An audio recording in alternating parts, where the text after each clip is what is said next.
Bien sûr. Bon li ma indi ci showbiz lenn la rek c'est-à-dire que quand je suis revenu au Sénégal après mes études j'ai créé Icône Magazine qui était le premier vraiment magazine people au Sénégal parce que ñu bari dañ daan wax ni c'est le Paris Match du Sénégal alors mais il y avait pas en ce moment-là ay net amul dara amu fi woon journal people amoon na journal de famille qui boo xam ne bii dañ ko doon y avait Thiof Magazine. Je faisais partie de ceux qui ont créé Thiof avant de repartir en Europe mais bi ma xamee ni il y avait une autre dimension pour une autre lecture j'ai décidé de créer Icône Magazine par rapport à sama expérience fi ma nekkee en Italie parce que j'ai été à Vogue Italie dem naa fa alors bi ma ñëwee ma ne naa changé mode de lecture yi fi xew parce que politique rek moo fi amoon et tout ça il fallait que mu am culture showbiz et tout showbiz nag dafa nekkoon foofu lu bees pour ñu def ko ci ay magazine bi ma ko defee nag dafa am effet tourisme c'est-à-dire que ñu bari ñu bari daf leen intéressé pour ñu xam li xew fii kan moo def lii xam nga artistes yi nekk showbiz ñoom bu ñuy commencé dañuy lay topp dugal ma génn ma dugal ma topp la ba nga xam ni kii la mais bis bu ñu demee ci kaw nag dañuy sol ay lunettes noires pour kenn doo leen xamee nga woo leen pour publicité pour def interview doo leen jot alors yooyu la quoi mais léegi bi ñu duggee ci showbiz bi c'était pour ñu li fi xew yépp en matière de showbiz en matière de mode ñu génne ko quoi loolu tax Icône amoon rayonnement bi moo amoon quoi. mais entrée bi boo fàttalikoo début yi naka la demee woon parce que gis nañ ni Icône dafa ñëw mu am fi benn place ci kaw ñëpp di ko lire Icône tamit daan joxe yenn info yoo xam ni c'était pas donné à tout le monde naka la daan demee da nga amoon ay espion ci biir parce que gis nañ tamit mannequin yi surtout milieu mannequin yi Icône xamoon na ci ñoom lu bari. oui lan la c'est une façon liggéey la quoi c'est une façon de travailler parce que booy def dara da nga koy mun maa mënuloo ko da nga koy jàng waa jànguloo ko mais loo jàng di nga ko mun tari loolu comme li ñuy wax aussi loo jàngul doo ko mun tari bi ma ñëwee avant mooy def Icône dama évolué woon ci beneen milieu boo xam ne c'était dans la mode le mannequinat le showbiz c'était en Italie man bind naa ci Vogue Italie c'est le premier magazine du monde en matière de people bi ma ñëwee ma ni damay créer loo xam ne lii comme genre Vogue la mais pour pare ne li ñu gën a jege ma def boo xam ne comme genre Paris Match la parce que mënuloo dem France wax magazine ca teewul na Paris Match mooy magazine bi people bi jëkk en France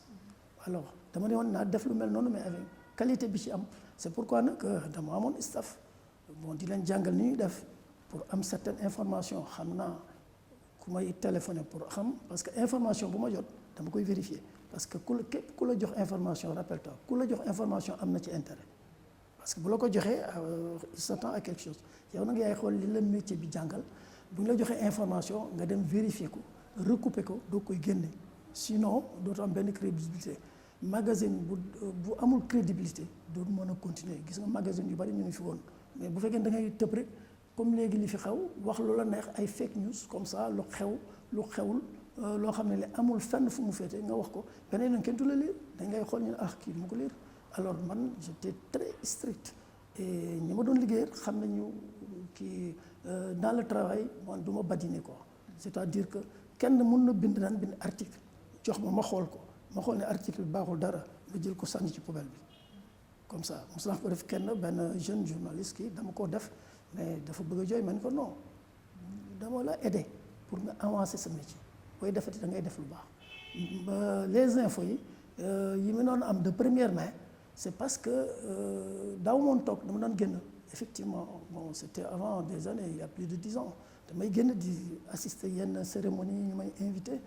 di dem di seet et puis j'avais beaucoup d'amis dans le milieu yoo xam ni bu ma amee information dama koy vérifier am na yoo xam ni dañ lay woo wax la ko mais bu ñu la woowee wax la ko da ngay vérifier ndax li am na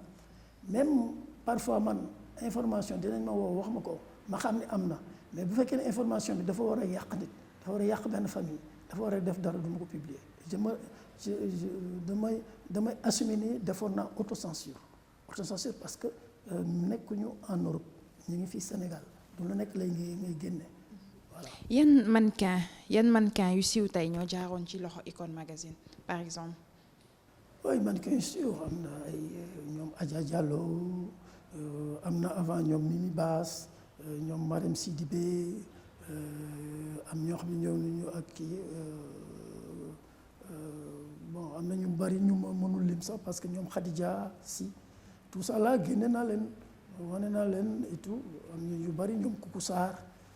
mannequin yu bari quoi jaar nañ ci mënuma lim ñëpp mais am na ci ñoo xam ni jaar nañu def nañu seen yëfi mannequin xam nañ ne mannequin âge la def nañ ko affaire bi âge bi ñu xaw ko atteindre ñu bàyyi ko dem defi leneen am na ñu bari dañu sëy nekkatuñ fi voyagé nañu et tout quoi mais métier bi dafa amoon yoon quoi. mais milieu showbiz bi gis nañ ni que buñ daan lire Icon Magazine dañ daan gis ni ku ci demee ni ñoom Adja Diallo Adja Ndoye ñoom Soxna Aydara ñoom ñëpp am na surtout Adja Diallo Adja Ndoye am na yu ñu daan def Icon moo ko daan feeñal Icon moo ko daan révélé am na benn étiquette bu ñu demee ba ci biir bu leen sénégalais collé woon c'est grâce à Icon parce que ñoom li ñu daan nëbb Icon Magazine moo ko daan génnee. waaw mais lu ci bari mooy dafa am métier yoo xam ni boo koy def da ngay seet fi mu gën a baaxee nga def ko mais am na métier yoo xam ni bu ko ñi koy def saliré keneen dootu ko bëgg est-ce que xam nga ni li tax parents yu bari mère de famille père de famille bëgguñu seen doom def mannequin bëgguñu nekk mannequin parce que li daan xew moo tax bu fekkee ni mannequin dañu am benn kii boo xam ne bi étiquette boo xam ne bi baaxul que ni mannequin yi bu ñu ñëwee dañuy défilé bu ñu défilé ba pare dañuy dem fan boîte bu ñu demee boîte dañ fay naan dañ fay tox dañ fay def lii kenn du nangoo bàyyi sa doom dem defi mannequin mais am na mannequin yoo xam ni xam yooyu am na mannequin yoo xam ni dañ daan ñëw défilé li ñuy défilé génn dem seen yoon ñibbi wala ñu dem foo xam ne fi kenn du leen fa tiiñal quoi moi je connais beaucoup de mannequins yoo xam ni vraiment dama leen di ubbi chapeau quoi ay mannequins yu mel ne Aïta Diop Mimi Bass les Khadija Sy et tout ça là dañu réglé quoi am na ñoo xam ne dañuy def seen période seen époque def ko ni mu waree. waaw mais même bu ñu fàttalikoo temps yi ngay wax ni am na ñoo xam ne dañ la daan mere peut-être yaa ngi wax ni liggéey bee ko laaj mais dañ la daan mere ne yaa ngi yàq deru xale jigéen yooyu noonu parce que xale jigéen yooyu tey bu ñu demee bëgg am jëkkër du ñu am jëkkër si je m'en souviens am na benn émission boo defoon 2S yaa ngi doon def ay révélation si ku mel ni Adja Diallo mi weddi woon ni amoon na doom ak yooyu noonu nga toog di def ay révélation ci moom après ñu bëri jeté nañ la pierre mere nañ la parce que ne loolu waroo ko def. non kooku moom question à part la quoi kooku benn contexte la boo xam ne bii lenn la parce que avant may wax loolu dafa am lu am dañu yàqoon deru Icon. wax ni Icon day wax lu dul dëgg. lu dul dëgg et man je tiens à la crédibilité et boo affaire doom boobu sax je crois que c'est minime parce que benn émission la defoon xam nga ak Mati Trapom mu wax révélation mais man dama daan jot ay kii dama jot benn lettre ku jigéen ni ma li mu wax foofu du dëgg lii la mais c'est un journal dafa bind lettre man ay comme libre d'opinion et tout ça là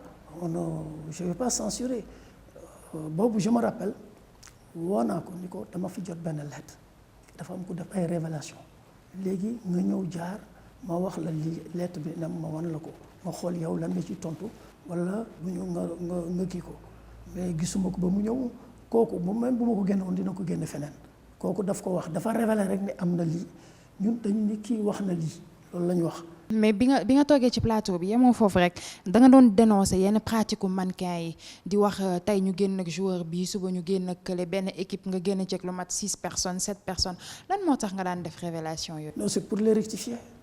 c'est parce que moi je suis bon quand tu es journaliste ou le directeur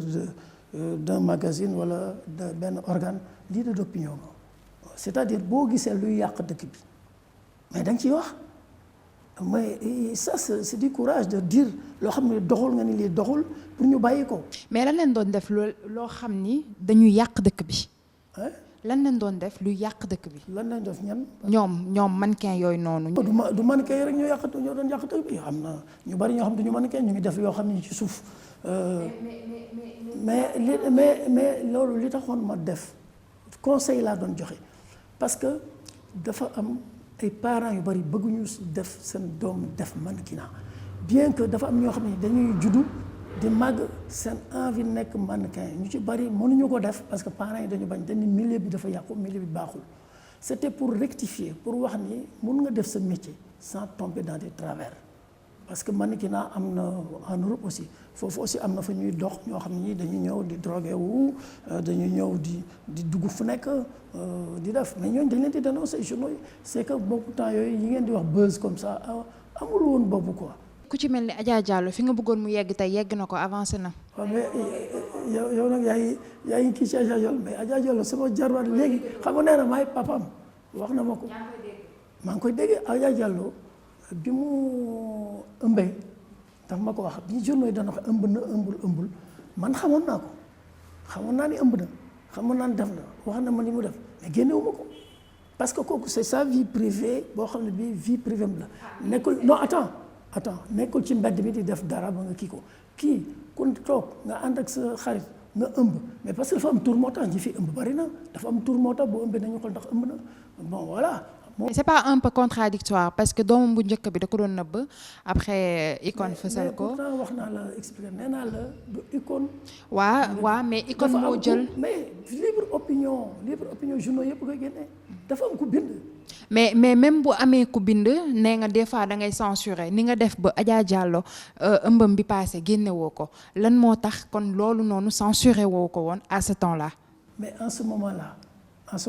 bi nga xam ni boobu wax na lii c'est-à-dire que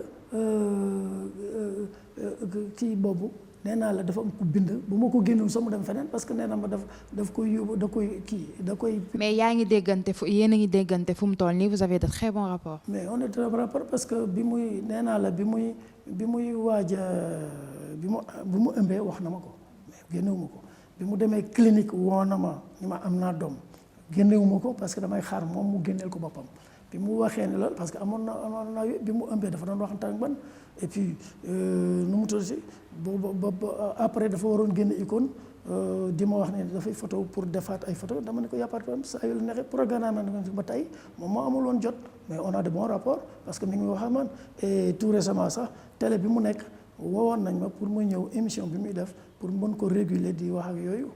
mais j'ai donné mon accord. bien que mënoon naa ni du ma nekk ak moom di def ak émission yooyu quoi. d'accord révélation yooyu nga daan def ci moom yàqul dara ci seen rapport.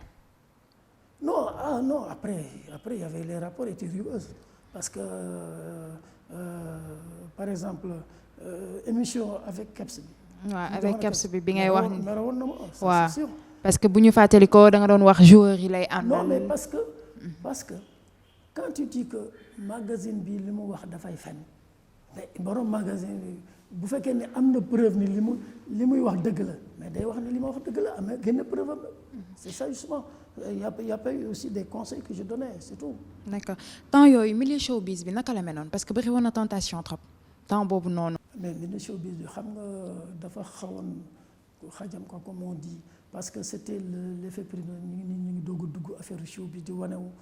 Y avait le rap qui machinait les rappeurs les trucs bon xam nga jeunes yi dañu mën a copier parfois lu xew fa la ñu copier ko même bu naan def seen nu mu tudd seen clip yi dañuy jël États-Unis di ko def alors que mën nañ jël loo xam ne ni culturellement c'est plus positif quoi mais il fallait que xam nga journal aussi dafa nekk loo xam ne métronome dafay war a par exemple di enseigner di informer mais en même temps di enseigner lu baax nga wax ko lu baaxul nga ni lii baaxul dénoncer ko comme ça nit ñi bàyyi ko. milieu de la nuit bi naka la meloon temps yooyu joueur yaa ngi fii xale yu jigéen yaa ngi. déggoo li ma la loo gis rek lu bees la quoi je vais te dire une chose bon peut-être nga ni dañ ko def buzz wala doo ko def buzz mais la génération 2002 Akon bii di génn defal naa leen ci benn dossier génération 2002 les footballeurs de 2002. ñoom ñoo yàq mannequin yi pourquoi il y avait la gloire il y avait l'argent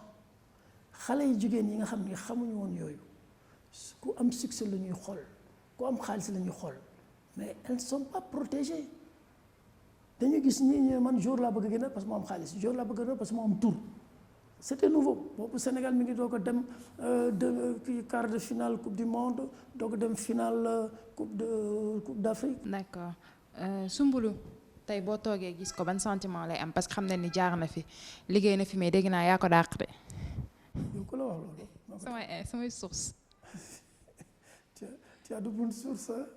maa ko dàq bon ni ma ko dàqee du dara quoi c'est-à-dire xam nga je suis rigoureux dans le travail boobu Soumboulou signifié gul dara defagul bon peut-être que après sax bi ma ko dàqee dañu am ay tan parce que dafa doon def théâtre dafa ma doon woo ñuy dem di reportage c'est-à-dire que man booy liggéey da ngay liggéey boo liggéeyul da ngay bàyyi li ko indi mooy tardé yu bari. lan la fi woon. ah non dafa doon def stage rek pour xam nga rek dans le service relations commerciales et tout ñu koy jàngalaale ay infographie c'est-à-dire que li ma gënoon meer mooy un jour dafa dem organiser anniversaire am fenn ci benn club alors ñëwul ma ñëw ni ko foo nekkoon man ma def feebaroon alors bi mu ne ma def feebar je crois que amoon na ay vidéo ak yooyu ma won ko di ko yaa ngi woon fii anniversaire ah oui moi je badine pas dàq oui ma Soumboulou nga mais dàq naa sama cousin parce que dafa doon fonto chef am fii la nekk. d'accord man ne badine pas dans le travail. d'accord soxna Aïdara léegi yan rapport ngeen am yow mi mu bàyyi la boppam. bon disons je peux dire rapport normal parce que bi ma mujjee këram moo doon bi ñu doon interroger Wally il est vrai que man dama xaw a jël retrait par rapport showbiz par rapport génn ñu bari duñ ma gis ci gala yi parce que dañ may invité ba tey mais du ma dem naa yónni nit mais man loolu dafa nekk sama kii quoi c'est une période bu jàll. mais loolu bokkul ak dara nga bàyyi la nit parce que nit boo ko bàyyilee sa bopp yaakaar naa ni kooku léegi ci yow la bokk. waaw normalement bon je l'ai reproché pas mal de ça yu ma ko wooyee wax ko quoi mais dafa na ma bon papa non kii ak yooyu quoi xam naa ni ça dépend de l'environnement quoi mais sinon sentiroon na loolu ba ma ko tegee ni bàyyam la dama ko assumer parce que bu ñu fàttalikoo sax Icône Magazine bokkoon na ci ñi doon rectifier yenn médias yi mooy soxna Aïdara bi mu marié ak Wally ba ci ëllëg sa ñu naan. dañu doon yàq deram di wax lu nekk man ma jug ci pour ni kenn du yàq deram parce que man je me considère comme son père bi nga xamee ni mariage bi am na les journaux cherchaient le buzz que soxna Aïdara ñëw na fii dafa am problème ci oto bi génn na dem man la journaliste yi doon woo pour laaj man ndax mi ngi fii ndax def na lii ma den jox information bi nga xam ni moom la moo am ca moo koy protéger. kon boobu amul kon fu mu jógee info yooyu amul kon fu mu jógee. non xam nga rek c'était le début le net les trucs là ku nekk di wax ni la xam nga ñaari ñu siiw bu ñuy sëy loolu la soxna Aïdara dafa siiwoon Wally dafa siiwoon. mais yow mi am vraie information bi c'était quoi l'information. mais l'information wax naa ko bi ñu ma nee mariage bi amul man leen am na parce que man. mais ci ëllëg sa bi ñu naan dafa am ay coow ay problème ba soxna kit. non am na boo xam ne bi dañ ni soxna nekkatu fi dem na Gambie alors que moi je l'ai vu au téléphone elle n'était pas en Gambie je l'ai démenti ci kii bi dañ ma woo man leen mi ngi fi nekku benn ki ñuy wax ni daf ko doon seeti Gambie kooku xam naa ko il est venu kooku pour xam ma mais soxna xol bi Wally moo ci nekkoon c'est tout. parce que kooku après ñëw na fréquent. mais problème yi ñu doon wax yaakaar naa ni journaliste yi duñ jékki-jékki rek sos loolu li ñu wax après mariage bi duñ jékki-jékki rek sos loolu même bu nekkee loolu amul carrément am na lenn du ci am parce que temps yooyu bu ñu fàttali ko journaux yi papier yi doon génn ñoom ñoo joxe woon information boobu noonu. waaw mais ñoo joxe information c'est-à-dire information comme li ma la wax boo koy defee da nga koy vérifier quoi mun na amoon na mais man yëguma woon loolu am man li ma yëg ak li ma xam laa wax. woo naa ko téléphone gisuñu ko woo naa ko téléphone mu répondre ma wax ak moom mu wax ma ni fii lii la mais loolu laa mën a wax man ma ko inventé man ma topp journaux yi parce que man du ma topp ay journaux sama information laay jël recouper ko génne ko mais du ma topp kenn parce que man nee naa la information bu naree yàqal nit sax parfois dama koy censurer def naa loo xam ne lii censurer wax naa loo xam ne lii pour la crédibilité d'Icône moo tax ma génne ko parce que je voulais pas que Icône ma téye ko mu nekk mon bébé ma sonn ci def ñëw amul lu ma ci deful li ma ci def yëpp du ma ko wax ñu bëgg ko yàq pour une seule parole. nee nañ Mansour Dieng dafa amoon agence Scott Girl. jamais Scott Girl mooy lan koo xam ne ki da ngay jël une fille boole ko kenn mu dem je l'ai jamais fait agence bi kan moo ci liggéey nañ ma wax kenn ñëw ni liggéey naa ci moo xam. mën nañ ñëwaat ci mën nga ñëwaat ak ñun ci Akon bi muy génne photo góor jigéen yi. ñi bëgg xaalis ñu bari dañuy dem nekki góor jigéen parce que fii jeunesse bi dafa naroon yàqu da ngay dem ci boîte du ma ko nommé xale yu bari dañuy ñëw di gaare seen moto ñi di gaare seen kii bu ñu leen laaj ñu góor jigéen lañu alors ñeneen ñi aussi bëgg a def loolu bu ñu demee fan la dëkk ba yàqu. après nga jël ses responsabilités publier photo. ah oui mais attends toujours dina naa y a quelque chose pourquoi ma publier photo yi 3 mois après c'est parce que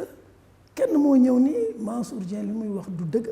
amu fi benn mariage musul am donc journal bi nee naa la crédibilité de ce journal c'est ici.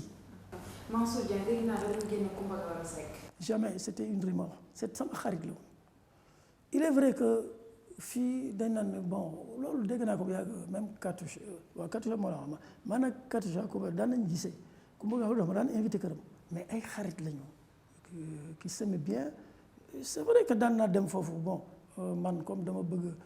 di lekk nan la bëggoon si ay laax ou quelque chose comme ça j'allais le dimanche là-bas mais génn mosu ko am il y avait une complicité mais affaire génn amu ko génn mosu ci am sama xarit la woon qui me le rendait bien je lui rendais bien. lan moo tax place bi Akon nekkoon nekkatu fa. parce que magazine ñoo amatul place boobu par beaucoup de choses il y a le net qui tue l'écrit c'est pas seulement au Sénégal boo demee en France ay Figaro Le Point tout ça là dañu am ay site parce que le vente bi moo dematul noonu Akon bi mu nekkee daan cartonné y avait pas le net boo bindul woon sa li nga xalaat envoyé ko Akon du génn